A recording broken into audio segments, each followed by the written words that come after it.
Hello friends, welcome to this video. In this video, we will cover cost volume profit analysis. Both theory and practical portion will be covered. So let's start this video.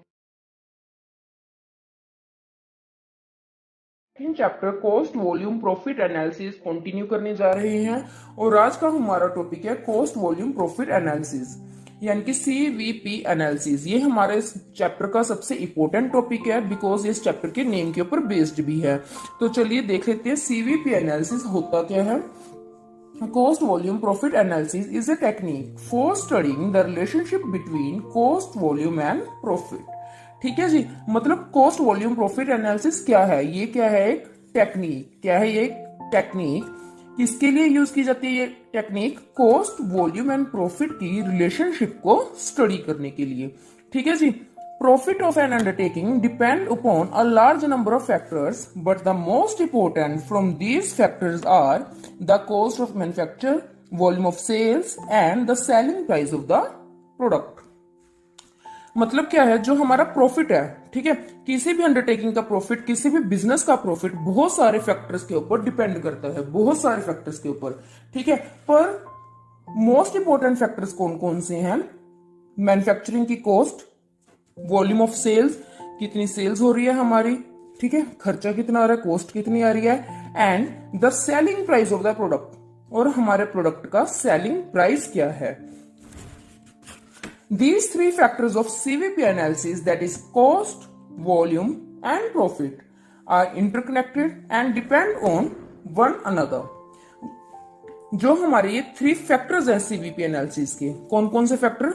सी से cost, we से volume and P से profit. Three factors मतलब cost, volume and profit. ये तीनों factors interconnected हैं, मतलब एक दूसरे से जुड़े हुए हैं और एक दूसरे के ऊपर डिपेंड करते हैं। कैसे डिपेंड करते हैं? इसका एग्जांपल देती हूं। जैसे जो प्रॉफिट है, ठीक है, वो डिपेंड्स ऑन सेल्स, मतलब प्रॉफिट किसके ऊपर डिपेंड करता है? सेल्स के ऊपर। नेक्स्ट है जो सेलिंग प्राइस है, मतलब सेल्स ही होगी हमारी, ठीक है, selling price depend on cost. ठीक है, सेलिंग प्राइस हमारा किसके ऊपर डिपेंड करता है? कॉस्ट के ऊपर। कॉस्ट के हिसाब से ही अपना सेलिंग प्राइस है जो वो फिक्स करते हैं कि कितना सेलिंग प्राइस होना चाहिए। And cost depend on volume of production, और जो हमारी कॉस्ट है, ठीक है, जो हमारी कॉस्ट होगी वो किसके ऊपर डिपेंड करती है? हमारा वॉल्यूम ऑफ प्रोडक्शन के ऊपर, कि हम कितनी प्रोडक्शन कर रहे हैं। जितनी ज्यादा प्रोडक्शन करेंगे हम, ठीक है, हमारी वेरिएबल कॉस्ट उतनी ज्यादा होगी, और जितनी प्रोडक्शन कम होगी हमारी वेरिएबल कॉस्ट उतनी कम होगी। उसके बाद है CVP analysis is an important tool used for the profit planning of a business। In CVP analysis, an attempt is made to analyze the relationship between variations in cost with variations in volume। मतलब क्या है? जो CVP analysis है वो एक बहुत ही important tool है किसी भी बिजनेस की प्रॉफिट की प्लानिंग करने के लिए, कि हमें कितना प्रॉफिट कमाना है, तो इसके लिए हमें कितनी सेल्स करनी पड़ेगी, हमारी कॉस्ट कितनी होनी चाहिए, एक्सेट्रा एक्सेट्रा। जो ये हमारे क्वेश्चंस हैं, ठीक है, वो हम सीवीपी एनालिसिस के थ्रू देख सकते हैं। इन सीवीपी एनालिसिस, ठीक है, जो हमारा सीवीपी एनालिसिस है उसमें अटेम्प्ट क्या किया जाता है, हमारी कोशिश क्या रहती है कि हमें क्या एनालाइज करना है। ठीक है, हम क्या एनालाइज करते हैं इसमें? जो हमारी जितनी भी कॉस्ट की वेरिएशंस होती है, मतलब कॉस्ट में जो भी फ्लक्चुएशंस होती हैं, अप एंड डाउन होते हैं कॉस्ट में, ठीक है, उनको हम एनालाइज करते हैं, उनकी रिलेशनशिप देखते हैं। वेरिएशंस इन वॉल्यूम, यानी कि कॉस्ट में वेरिएशंस होने के साथ साथ वॉल्यूम में क्या वेरिएशंस हो रही हैं, वो हम सीवीपी एनालिसिस के थ्रू देखते हैं। The cost volume profit relationship is very important for management as it assists in profit planning। जो मैनेजमेंट है हमारी बिजनेस की, ठीक है, उसके लिए भी सीवीपी रिलेशनशिप है जो वो बहुत इंपॉर्टेंट है। क्यों इंपॉर्टेंट है? क्योंकि ये उनको असिस्ट करती है प्रॉफिट की प्लानिंग करने के लिए, कॉस्ट कंट्रोल करने के लिए और डिसीजन मेकिंग के लिए। मतलब वो बहुत सारे डिसीजन होते हैं जो हमारे बिजनेस के, ठीक है, वो कॉस्ट वॉल्यूम प्रॉफिट रिलेशनशिप को देखकर लिए जा सकते हैं। CVP analysis can be used to answer questions such as, जो CVP analysis है हमारी कॉस्ट वॉल्यूम प्रॉफिट एनालिसिस, ठीक है, उससे हम अपने कुछ क्वेश्चंस का आंसर्स ले सकते हैं। कौन कौन से क्वेश्चंस हैं? जैसे फर्स्ट है, how much sales should be made to avoid losses. मतलब क्या है, लॉसेस को अवॉइड करने के लिए हमें कम से कम कितनी सेल करनी पड़ेगी। सेकंड क्वेश्चन है हमारा, how much sales should be to earn a desired profit. मतलब जो हम डिजायर्ड प्रॉफिट चाहते हैं, हम चाहते हैं कि हमारा प्रॉफिट 50,000 हो, 1 लाख हो, या जितना भी हम प्रॉफिट चाहते हैं, जो भी हमारा डिजायर्ड प्रॉफिट है, उसके लिए कम से कम हमें कितनी सेल करनी पड़ेगी। नेक्स्ट है question number C, what will be the effect of change in prices, cost and volume on profit. ठीक है, मतलब अगर हमारे प्राइजेस में चेंज होता है, कॉस्ट में चेंज होता है, या फिर हमारे वॉल्यूम में चेंज होता है, तो उसका प्रॉफिट पर क्या इफेक्ट पड़ेगा। नेक्स्ट है, विच प्रोडक्ट और product mix is most profitable. कौन सा प्रोडक्ट या फिर प्रोडक्ट मिक्स सबसे ज्यादा प्रॉफिट देगा हमें। ठीक है। नेक्स्ट है, शुड वी मैन्युफैक्चर और बाय सम प्रोडक्ट और कंपोनेंट एंड सो ऑन। या फिर हमें कौन से प्रोडक्ट मैन्युफैक्चर करने चाहिए, या फिर हमें वो पर्टिकुलर प्रोडक्ट बाय करना चाहिए या मैन्युफैक्चर करना चाहिए। ठीक है, इस क्वेश्चन का आंसर भी हमें सीवीपी एनालिसिस से मिलेगा एंड सो ऑन। मतलब ऐसे बहुत सारे क्वेश्चंस हैं जिनका आंसर हमें कॉस्ट वॉल्यूम प्रॉफिट एनालिसिस से मिलते हैं। मतलब अब आप समझ ही गए होंगे कि कॉस्ट वॉल्यूम प्रॉफिट एनालिसिस क्या है। कॉस्ट वॉल्यूम प्रॉफिट एनालिसिस में हम कॉस्ट, वॉल्यूम एंड प्रॉफिट की रिलेशनशिप देखते हैं, ताकि हम इनको एनालाइज करके देख सके कि हमें कितनी सेल्स करनी चाहिए, सेलिंग प्राइस कितना फिक्स करना चाहिए, और कितनी सेल से हमें कितना प्रॉफिट होगा, etcetera. Thank you.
further derived formulas of PV ratios. So that means basically अगर हमको सेल्स और वेरिएबल कॉस्ट दिया है तो हम पीवी रेशियो इस फॉर्मूला से निकाल सकते हैं, और अगर हमको फिक्स्ड कॉस्ट या प्रॉफिट लॉस और सेल दिया है तो हम पीवी रेशियो इस फॉर्मूला से निकाल सकते हैं. अगर हम फर्दर बात करें, अगर हमको आंसर परसेंटेज में चाहिए तो हम इस रेशियो को मल्टीप्लाई कर देंगे 100 से. दैट मीन्स यहाँ पे 100 से मल्टीप्लाई हो जाएगा, यहाँ पे हो जाएगा और यहाँ पे हो जाएगा. अगर आपको अपना आंसर परसेंटेज में चाहिए. अगर एक सिंपल सा क्वेश्चन कर ले तो सपोज हमारे पास सेलिंग प्राइस दी हुई है 20, हमारी वेरिएबल कॉस्ट हमको दी है 15 और पूछ रहा है हमसे पीवी रेशियो. सिंस हमको सेलिंग प्राइस और वेरिएबल कॉस्ट दिया है तो मुझे पता है पीवी रेशियो मैं इस फॉर्मूला से निकाल सकती हूं. थस पीवी रेशियो हमारी हो जाएगी सेल्स जो हमारी है 20, सेल्स 20 माइनस वेरिएबल कॉस्ट जो थी हमारी 15 अपॉन सेल्स थी हमारी 20. और सिंस हमको आंसर परसेंटेज में चाहिए तो मैंने इंटू 100 कर दिया. तो यहां पे आ जाएगा 5/20 इंटू 100. ये आ जाएगा हमारा 25%. ये आ गया हमारा PV ratio. So this video was basically about a little briefing of the profit volume ratio. Subsequent videos में हम इसके numericals लेंगे. I hope you like the video. हमने एक numerical लिया है, उसको solve करने की कोशिश करेंगे, पर एक छोटा सा recap ले लेते हैं ताकि हमको numerical में थोड़ी आसानी हो जाए. So last video की बात करें, हमने पढ़ा था profit volume ratio और PV ratio is equals to contribution upon sale, यही पढ़ा था. फर्दर अगर हमको आंसर परसेंटेज में चाहिए तो इंटू 100 कर सकते हैं. फर्दर हमने बात करी थी ये जो कंट्रीब्यूशन है इसको हम दो तरह से फाइंड आउट कर सकते हैं. Contribution is equals to sales minus variable cost and contribution is equal to fixed cost plus profit. अगर लॉस का सिचुएशन है तो फिक्स्ड कॉस्ट माइनस लॉस हो जाएगा. यही हमने पढ़ा था. ये आ गए थे कंट्रीब्यूशन को फाइंड आउट करने के दो फॉर्मूलाज. अगर हमको सेल्स और वेरिएबल कॉस्ट दिया है तो हम ऐसे फाइंड आउट करेंगे. अगर फिक्स्ड कॉस्ट और प्रॉफिट दिया है तो कंट्रीब्यूशन को इस तरह से फाइंड आउट करेंगे. इधर डालेंगे कंट्रीब्यूशन अपॉन सेल्स इंटू 100 करेंगे तो हमको पीवी रेशियो मिल जाएगी. यही पढ़ा था हमने लास्ट वीडियो में. चलो एक फाइनली एक छोटा सा रिकैप ले लिया. अब लेट्स रीड आवर इलिस्ट्रेशन. आज का क्वेश्चन हमको क्या कह रहा है? क्वेश्चन कह रहा है हमारी सेल्स जो है वो 1 लाख रुपीज है, हमारा प्रॉफिट जो है वो 10,000 रुपीज है, हमारी वेरिएबल कॉस्ट 70% है.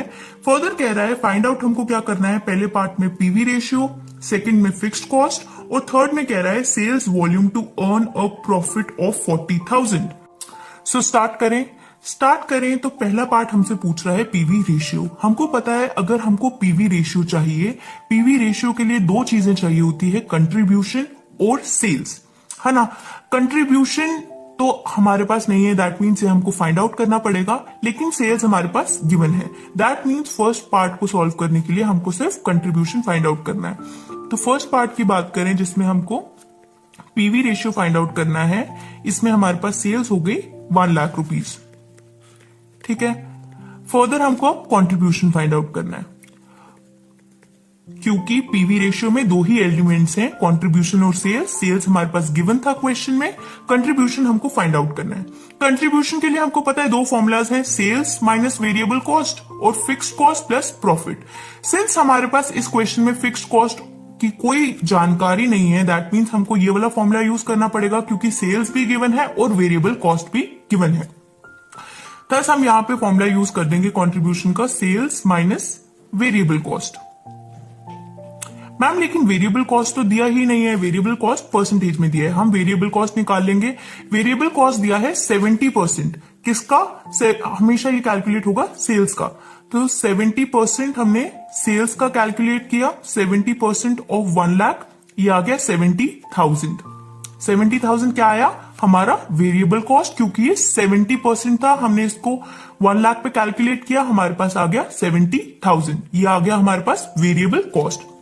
अब हम कंट्रीब्यूशन फाइंड आउट कर सकते हैं, क्योंकि हमको पता है contribution is equals to sales. Sales था हमारे पास 1 लाख जो गिवन था, minus variable cost. Sales minus variable cost. Sales हमारे पास 1 लाख रुपीस था, वेरिएबल कॉस्ट अभी हमने 70% 1 लाख का निकाला और हमारे पास आया 70,000। यहां से हमारे पास आ गया कंट्रीब्यूशन इज इक्वल्स टू 30,000। सही है। अब हमारे पास जब कंट्रीब्यूशन है, हमारे पास सेल्स है, हमारी पीवी रेशियो निकल जाएगी। PV ratio is equals to contribution upon sales into 100। Contribution था हमारा 30,000 अपॉन सेल्स था हमारा 1 लाख रुपीस इंटू 100। ये 3 जीरो कट हुए, ये 2 जीरो कट हुए, यहां पे हमारे पास आ गया 30% हमारा आंसर। हमारा पीवी रेशियो आ गया 30%। दैट मीन्स हमारा फर्स्ट प्रॉब्लम सॉल्व हो गया। पीवी रेशियो एक रिवाइंड कर लेते हैं। पीवी रेशियो के लिए कंट्रीब्यूशन और सेल्स चाहिए थी। सेल्स हमारे पास गिवन थी, कंट्रीब्यूशन चाहिए था। कंट्रीब्यूशन के 2 फॉर्मूलाज थे, लेकिन हमको सेल्स और वेरिएबल कॉस्ट दोनों दिए हुए थे, तो हमने कंट्रीब्यूशन का ये वाला फॉर्मूला यूज किया। फर्दर वेरिएबल कॉस्ट 70% था, ये हमने कैलकुलेट किया सेल्स पे। हमारे पास जब वेरिएबल कॉस्ट आ गया, हमने कंट्रीब्यूशन फाइंड आउट करा एंड फर्दर फॉर्मूला में डाल के पीवी रेशियो फाइंड कर दिया और हमारा पहला आंसर आ गया। सेकेंड पार्ट की बात करें, उसमें हमको फाइंड आउट करना है फिक्स्ड कॉस्ट। अब ये कैसे फाइंड आउट करेंगे, ध्यान से देखिएगा। हमने बात करी थी contribution is equals to sales minus variable cost, और दूसरा फॉर्मूला में हमने बात करी थी contribution is equals to fixed cost plus profit. अगर लॉस है तो फिक्स्ड कॉस्ट माइनस लॉस। अगर हम इसको इक्वेशन 1 माने और इसको इक्वेशन 2 माने, ठीक है, सिंस कंट्रीब्यूशन इसके बराबर है और सिंस कंट्रीब्यूशन इसके भी बराबर है, that means this is equal to this. क्या मैं कह सकती हूं सेल्स, सेकेंड पार्ट में sales minus variable cost is equal to fixed cost plus profit.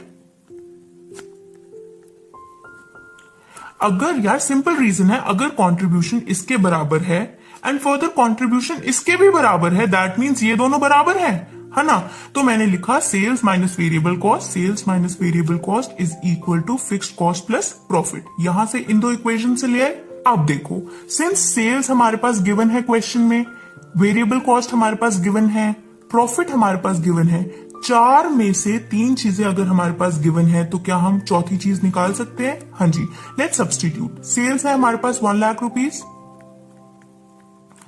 Minus variable cost. Variable cost अभी हमने 70,000 निकाली थी, है ना। 70% निकाला था, 1 लाख का 70,000 आया था, is equals to fixed cost, वो तो हमको निकालनी है, प्लस प्रॉफिट। यही होगा, यहां से आ जाएगा 30,000 is equals to fixed cost plus 10,000। Fixed cost further आ जाएगी हमारे पास, ये इस साइड चला जाएगा तो माइनस हो जाएगा 20,000 रुपीज। दैट मीन्स इस फॉर्मूला में अगर हमारे पास कोई 3 चीजें गिवन होंगी, हम चौथी चीज फाइंड आउट कर सकते हैं। सिर्फ फिक्स्ड कॉस्ट नहीं, अगर फिक्स्ड कॉस्ट गिवन होती और कोई इन चारों में से कोई भी एक चीज गिवन नहीं होती, हम फाइंड आउट कर सकते थे। देयरफॉर ये फॉर्मूला हम याद रखेंगे। Sales minus variable cost is equals to fixed cost plus profit. इससे हमारा सेकंड पार्ट का आंसर आ गया। सो फिलहाल क्वेश्चन की बात करें, हमने पीवी रेशियो भी फाइंड आउट कर दिया है, हमने फिक्स्ड कॉस्ट भी फाइंड आउट कर दिया है। थर्ड पार्ट में हमसे क्वेश्चन पूछ रहा है sales volume to earn a profit of 40,000 rupees. कितनी सेल्स होनी चाहिए ताकि हम 40,000 रुपीज कमा पाए एज प्रॉफिट। सो अगर बात करें, अगर हमको कैलकुलेट करना हो to calculate sales volume required to earn a given profit, जब हमको क्या कैलकुलेट करना हो कि भाई कितनी सेल्स होनी चाहिए कि हमको इतना प्रॉफिट, अगर क्वेश्चन के हिसाब से पूछा जाए कितनी सेल्स होनी चाहिए कि हमको 40,000 रुपए प्रॉफिट हो जाए, उस सेल्स को कैलकुलेट करने के लिए क्या करेंगे। चलो पीवी रेशियो की हेल्प लेते हैं। हमको पता है PV ratio is equals to contribution upon sales, हमको पता है। फर्दर बात करें तो PV ratio is equals to, अब हमको पता है कंट्रीब्यूशन के 2 फॉर्मूलाज हैं। Contribution is equal to sales minus variable cost, and contribution is equals to fixed cost plus profit. अगर लॉस का सिचुएशन है तो फिक्स्ड कॉस्ट माइनस लॉस. मैंने इधर लिखा PV ratio is equals to fixed cost plus profit upon sales. Ma'am एक चीज बताओ, जब हमारे पास ये दो फॉर्मूलाज थे आपने ये वाला ही क्यों लिया, पार्शियलिटी क्यों की? तो अगर हम बात करें, हमको क्वेश्चन में अपने आंसर को फाइंड आउट करने के लिए सेल्स वॉल्यूम चाहिए जब हमको प्रॉफिट गिवन है. दैट मींस अगर हम इसको यूज करेंगे, प्रॉफिट गिवन था तभी मैंने ये फॉर्मूला यूज किया. अगर इस फॉर्मूला में प्रॉफिट होता तो मैं इसको यूज कर लेती. Simple logic. देयरफॉर मैंने इस फॉर्मूला को यूज किया. फर्दर मैंने इसको क्रॉस मल्टीप्लाई कर दिया तो सेल्स आ गया यहां पे is equals to fixed cost plus profit upon PV ratio. ठीक है, यहां से हमारा सेल्स वॉल्यूम कैलकुलेट हो जाएगा जब हमको प्रॉफिट गिवन हो. बात समझ आई हमने ये फॉर्मूला कैसे लाया? ठीक है. फर्दर बात करें, अब हम अपनी वैल्यू सब्सटीट्यूट कर देते हैं. तो सेल्स अगर हमको निकालनी है तो आएगा फिक्स्ड कॉस्ट. अभी हमने सेकंड पार्ट में अपनी फिक्स्ड कॉस्ट निकाली थी, देख के बताओ कितनी थी?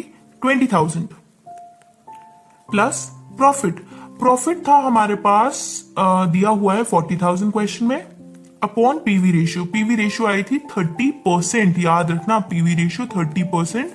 दैट मींस ये आ गया 60,000 अपॉन 30%. ये इंटू 100 ऊपर चला जाएगा. ये 0 से 0 गया.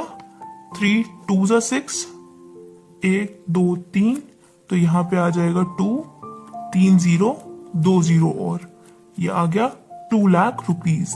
आई गेस ये फ्रेम में नहीं आ रहा, तो हमारी सेल्स आ गई 2 लाख रुपीज. 2 लाख रुपीज हमको सेल्स करनी है अगर हमको प्रॉफिट 40,000 रुपीज चाहिए. I hope you gained something out of this numerical. हमने पीवी रेशियो फाइंड आउट करा, फिक्स्ड कॉस्ट फाइंड आउट करा और फर्दर हमने बात करी कितनी सेल्स वॉल्यूम हमको करनी है ताकि हमको एक गिवन प्रॉफिट जो गिवन है वो हम निकाल सकते हैं. Okay guys, now we'll cover break even point analyze in next video. Thanks for watching this video. So I hope you guys liked this video. If you did, don't forget to subscribe my channel, do like, share and comment. Thank you so much.